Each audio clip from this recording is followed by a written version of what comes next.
নমস্কার বন্ধুরা, আবার আমি হাজির হয়ে গেছি নতুন এক রেসিপি নিয়ে। শীতের সময় কেক না হলে চলে, কেক শীতের সময় মাস্ট। চলুন আপনাদেরকে একদম ঘরোয়া উপকরণ দিয়ে আজকে আমি কেক করে দেখাবো।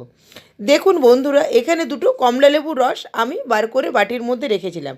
আপনাদেরকে পরিমাপটা দেখিয়ে দিচ্ছি। এখানে আমি পনে বাটি অরেঞ্জ জুস হয়েছে। এরপর আমি এখানে সামান্য পরিমাণে টুটি ফুটি দিয়ে দেবো। টুটি ফুটির মধ্যে এখানে আছে আমার চেরি, কিশমিশ, মোরব্বা। আপনাদের হাতের কাছে আর যে সব আপনারা ড্রাই ফ্রুটস দিতে চান সেগুলো দিতে পারেন। এখানে আমি 3 কাপ চিনি নিয়ে নেব। 3 কাপ চিনি আমি ভালো করে মিক্সিতে গুঁড়ো করে নেব। আর যেই অরেঞ্জ জুসটা আমি ভিজিয়ে রেখেছিলাম টুটি ফুটি, সেগুলো 1 ঘন্টা আগে কিন্তু ভিজিয়ে নিতে হবে। এরপর আমি কেকটা শুরু করছি। এখানে একটা বাটির মধ্যে আমি 1 কাপ তেল, 2 কাপ দুধ, এখানে আমি দই ব্যবহার করব না, যেহেতু এখানে অরেঞ্জ জুস দেবো সেহেতু আমি এখানে দুধ দিয়ে পুরো কেকটা তৈরি করব। আর এখানে যে চিনিটা আমি গুঁড়ো করে রেখেছিলাম সেই চিনিটা দিয়ে দিলাম। এরপর ভালো করে আমি হ্যান্ড বিটার দিয়ে ফেটিয়ে নেব। বন্ধুরা, আপনারা এই কেকটা যখন খুশি আপনারা বানিয়ে খেতে পারেন। এই কেকটা খেতে খুব সুস্বাদু হয়। আপনারা একবার অন্তত বাড়িতে বানিয়ে দেখবেন। দেখুন আমার চিনিটা ভালো করে ফেটানো হয়ে গেছে। এখানে আমি সামান্য উপকরণগুলো ব্যবহার করছি, সেগুলো আপনাদেরকে বলে দিচ্ছি। এখানে আমি ময়দা দেব। এখানে আমি টোটাল 8 কাপ ময়দা দিয়েছি। বন্ধুরা, আপনাদেরকে পরিমাপটা আরেকবার বলে দিচ্ছি। এখানে আমি 3 কাপ চিনি দেব, এখানে আমি ময়দা দেব 8 কাপ। এই কাপেই আমি চিনি, দুধ, সাদা তেল সব উপকরণগুলো আমি একই কাপ দিয়ে মেপে নিয়েছিলাম। দেখুন এখানে এরপর দিয়ে দেবো বেকিং পাউডার। এখানে আমি 3 চামচ বেকিং পাউডার দেবো। বন্ধুরা, আপনাদেরকে বারবার করে বলে দিচ্ছি, আপনারা পরিমাপটা বারবার করে বলে দিচ্ছি, পরিমাপ ভুল হলে কিন্তু কেকটা গোলমাল হয়ে যাবে। সেই জন্য পরিমাপটা বারবার করে আপনারা ভালো করে দেখে নিন।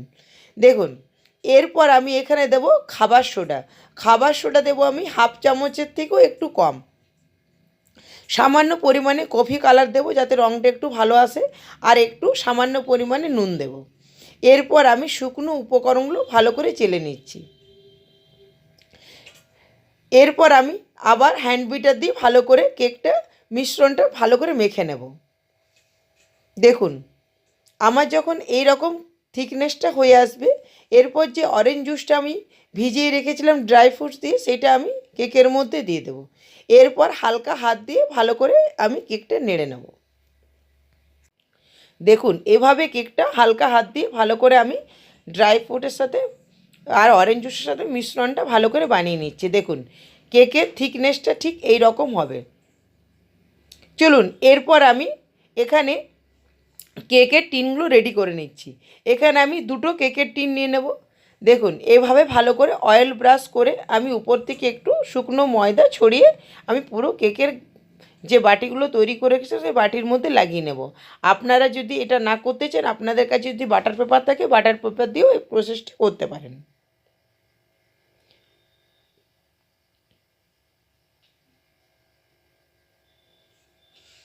এরপর আমি কেকের মিশ্রণটা ঢেলে দিচ্ছি বাটির মধ্যে। বন্ধুরা, এই রেসিপি আপনাদের ভালো লাগলে প্লিজ আমার চ্যানেলটাকে লাইক আর সাবস্ক্রাইব করে দেবেন। আর আপনাদের যদি কোনো কিছু জানার থাকে আমাকে প্লিজ কমেন্ট করে জানাতে পারেন। দেখুন এরপর আমি একটু হাত দিয়ে থ্যাপ করে নিচ্ছি যাতে ভিতরের যা বাষ্প হয়েছে সেটা ভালো করে বার হয়ে যাবে। দেখুন এখানে আমি আগের থেকেই গরম হওয়ার জন্য একটা কড়াইয়ের মধ্যে বাটি বসিয়ে দিয়েছিলাম।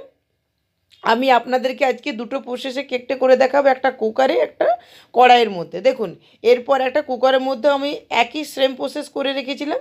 এরপর আমি ঢাকা দিয়ে দিচ্ছি। দেখুন আমি কিন্তু হুইসেলটা বার করে নিয়েছিলাম।